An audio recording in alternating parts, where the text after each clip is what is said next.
WBRC Fox 6 News. First at 9. Starts now. First at 9, the future of short-term rentals, a hot topic in the metro area recently. And within the last week, Birmingham City Council President saying that an ordinance has been drafted that will regulate them. Now our Lauren Harkson talking with a local short-term rental host today. Lauren, what does he have to say? Well, Steve, Brittany, Harold Collins is a local realtor and owns a dozen rental properties, most of them in the unincorporated areas. Still, he says he understands majority of neighbors' concerns and encourages hosts to simply be smart.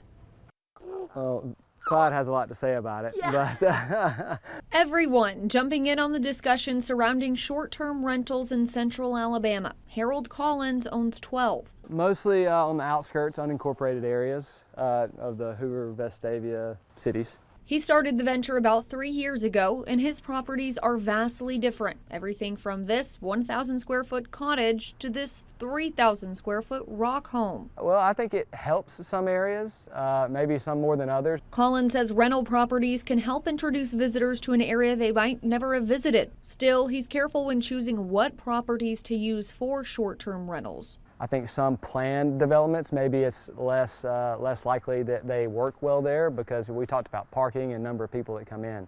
You know, those planned developments tend not to have as much parking, so it doesn't really work. We don't have any in those planned developments for that reason. He has 3 tips for hosts to help their relationship with neighbors. One, make sure to always get in touch with them. Say, hey, here's my card. If there's ever any issues, please don't hesitate to call. Want to make sure they know that we want their quality of life to remain the same or better. Making sure that more people aren't attending the property than they're supposed to, which is the outside cameras helps with that.